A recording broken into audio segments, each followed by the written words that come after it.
यीशु मसीह का हर एक चेला विश्वासी चाहता है कि वो डेडिकेटेड प्रेयर लाइफ को रखे, पर जब हम पाप करते हैं तो हमारा वो कॉन्फिडेंस, हमारा वो आत्मविश्वास गिर जाता है कि कैसे और किस मुंह से मैं उस पिता के सामने जो पवित्र है जाऊं। मेरा यह विश्वास है कि इस वचन को सुनने के बाद आपका कॉन्फिडेंस परमेश्वर की प्रेजेंस के लिए, उसकी उपस्थिति के लिए और खासकर अपनी प्रेयर लाइफ को डेडिकेट करने के लिए बढ़ जाएगा।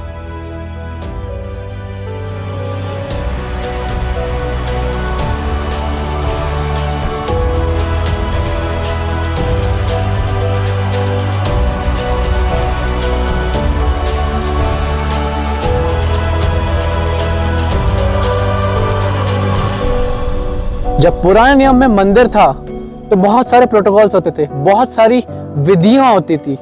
जो फोटो में भी आपकी स्क्रीन में भी दिख रही है, उस फोटो को भी देखो। पहले गेट है, फिर अलग अलग चीजें, और परमेश्वर की जो उपस्थिति है सबसे आखिरी में है। उसके बीच में बहुत सारे प्रोटोकॉल्स होते थे। पुराने नियम में सिर्फ कुछ याजकों को भी नहीं, कुछ महायाजकों को अनुमति थी कि जब वो सैंक्टिफिकेशन कर ले, अपना शुद्धिकरण कर ले, तभी वो परमेश्वर की उपस्थिति में जा सकते थे। और आखिरी में था परमेश्वर का महापवित्र स्थान, जिसको इंग्लिश में कहते हैं द मोस्ट होली प्लेस। उससे पहले बहुत सारी चीजें हैं जिसको रिचुअल्स कहते हैं और जिनको हमें पूरा करना पड़ता था, तभी वो महायाजक परमेश्वर की उपस्थिति में जाते थे। और अगर ये महायाजक कुछ गलती भी करते थे परमेश्वर की उपस्थिति में जाने से पहले, तो ये मारे जाते थे, क्योंकि परमेश्वर की ग्लोरी, परमेश्वर की सामर्थ्य उस जगह बहुत ज्यादा सामर्थ्य और टैंजिबल होती थी। मैं अगर पुराने नियम के स्टैंडर्ड के हिसाब से बताऊं तो बहुत कम लोग परमेश्वर की उपस्थिति में जाते थे। हर कोई मुंह उठा के नहीं जा सकता था। मैं आज आपको बताना चाहता हूं कि नए नियम का विश्वासी कैसे परमेश्वर की उपस्थिति में डायरेक्ट जा सकता है। जब आप इस वचन को अपनी आत्मा में रिसीव करोगे, इस रेवलेशन को समझोगे, आपकी प्रेयर लाइफ बूस्ट होगी। बाइबल कहती है हर एक इंसान ने पाप किया है और हर एक व्यक्ति परमेश्वर की महिमा से रहित है। तो अगर हम सब पापी हैं तो परमेश्वर की उस महापवित्र उपस्थिति में कैसे जा सकते हैं, यह मैं आज आपको बताना चाहता हूं। खुशखबरी यह है कि जो काम व्यवस्था ना कर पाई, खुशखबरी यह है जो काम लॉ नहीं कर पाया, वो यीशु मसीह ने किया। हम देखेंगे कि कैसे यीशु मसीह ने हम पापियों के लिए एक रास्ता बनाया, एक मार्ग बनाया, और वो मार्ग खुद है कि हम पापी पिता की उपस्थिति में डायरेक्ट किसी भी बाउंड्रीज के बिना, किसी भी टेरिटरी के बिना जा सकते हैं। तो मरकुस 17 उसका 37 आयत से लिखा है, फिर यीशु ने ऊंचे स्वर से पुकारा और अपने प्राण त्याग दिए। तभी मंदिर का पर्दा ऊपर से नीचे तक फट कर 2 टुकड़ा हो गया। सेना के एक अधिकारी ने, जो यीशु के पास खड़ा था, उसे पुकारते हुए सुना और देखा कि उसने अपने प्राण कैसे त्यागे। उसने कहा, यह व्यक्ति वास्तव में परमेश्वर का पुत्र था। अब हम थोड़ा बैकग्राउंड में जाएंगे। जब यीशु मसीह मरा तो बाइबल में लिखा है कि दोपहर के 3 बजे ही वहां पे अंधेरा छा गया, जैसे यीशु मसीह ने प्राण त्यागे।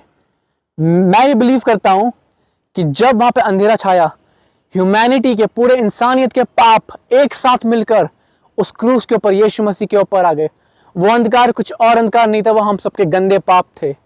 और उसी मोमेंट पे, उसी घड़ी में परमेश्वर की उपस्थिति, परमेश्वर की ज्वाला, परमेश्वर की वो सफेदी हमारे ऊपर एक्सचेंज हो गई। जैसा कि हमने पढ़ा कि मंदिर का पर्दा ऊपर से लेकर नीचे तक फट गया। इसका मतलब है कि परमेश्वर ने खुद ऊपर से नीचे तक फाड़ता। अगर कोई इंसान उस पर्दे को फाड़ता तो वो नीचे से फाड़ता। परमेश्वर ने खुद ऊपर से नीचे तक वो पर्दा फाड़ा। हम पापियों के लिए, हम इंसानों के लिए जो उससे दूर थे, कि हम उसके पास आ सके, एक रास्ता बनाया।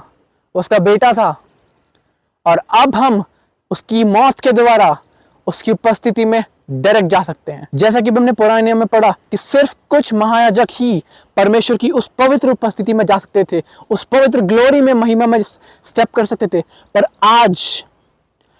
आज हर एक विश्वासी जो यीशु मसीह को पूरे दिल से मानता है, उसको प्यार करता है और यीशु मसीह के लहू के द्वारा शुद्ध किया गया है, वो परमेश्वर की पूरी उपस्थिति में, ग्लोरी में एंटर कर सकता है। इब्रानियों 4:16 में लिखा है, इसलिए आओ हम अनुग्रह के सिंहासन के निकट हिवाव बांध कर चलें कि हम पर दया हो और वह अनुग्रह पाएं जो आवश्यकता के समय हमारी सहायता करे। यीशु मसीह के ब्लड ने, उसके लहू ने हमें एक्सेस दिया है कि हम परमेश्वर के कमरे में, उसके होली प्लेस में, मोस्ट होली प्लेस में, जहां सबसे पवित्र उपस्थिति है, हम वहां जा सकते थे। अब जब भी आप पाप में गिरो, देखो ये बात तो सच्ची है कि जब तक आप इस दुनिया में जी रहे हो, इस संसार में हो, गलतियां होंगी, पाप होंगे। निराश नहीं होना, प्रार्थना करना बंद नहीं करना, बल्कि जब गिरो उस टाइम आपको विश्वास हो, उस टाइम आपको रियलाइजेशन हो कि यीशु मसीह ने मेरी हर एक गलती के लिए अपना लहू दे दिया। मैं उससे दूर ना भागूं, बल्कि उसके पास जाऊं। जब हम गलती करते हैं तो हम क्या करते हैं, हम उसकी प्रेजेंस से दूर भागने की कोशिश करते हैं। हम सोचते हैं कि दो तीन दिन बाद दुआ कर लेंगे, हम 2-3 दिन बाद वचन पढ़ लेंगे, पहले ठीक हो जाए कुछ। पर नहीं, जब भी हम पाप में गिरते हैं, जब भी हम कोई भी गलती करते हैं, हम सीधा अपने पिता के पास जाएं। वो हमें डांटेगा नहीं, वो हम पे गुस्सा नहीं करेगा, बल्कि हमें अपना अनुग्रह देगा कि हम उसकी तरह बन सके। और यीशु मसीह के लहू ने हमें वो एक्सेस दिया है कि हम परमेश्वर की ग्लोरी में, जहां परमेश्वर महिमा में है, हम वहां पे एंटर कर सके। तो कोई भी पाप, कोई भी अपना फ्लैश का काम, कोई भी अपनी गलतियां आपको रोकने ना पाए उस परमेश्वर की ग्लोरी में जाने से। अपने शरीर, अपना माइंड को आप कंट्रोल करो कि मैं परमेश्वर की महिमा में जाऊंगा, मैं परमेश्वर की उपस्थिति में जाऊंगा। No matter what the circumstances, no matter what I face, no matter what I have done, but I will seek my God. तो जब भी आप गलती करो, परमेश्वर से दूर मत भागो। वो आपको चाहता है, वो आपको अपनी उपस्थिति में चाहता है।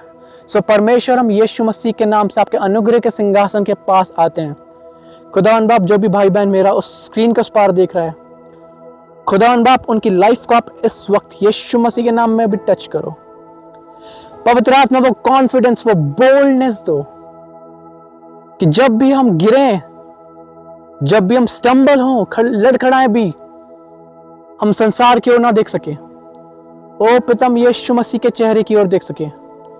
पवित्र आत्मा, इस मोमेंट में होली स्पिरिट माय फ्रेंड, अपनी उपस्थिति, अपनी ग्लोरी उस व्यक्ति पर रिवील करो, और उसको रिवील करो कि आप उनसे कितना प्यार करते हैं। परमेश्वर खुदावन बाप, तेरा spirit of revelation, Holi spirit in पे इम्पार्ट हो, और परमेश्वर, हम तेरी उपस्थिति वाले लोग बन सके, तेरी प्रार्थना वाले लोग बन सके। हमें सामर्थ से भर, अनॉइंटिंग से भर। And I pray Holy Spirit that you anoint this person right there, in the mighty name of Jesus we pray, amen.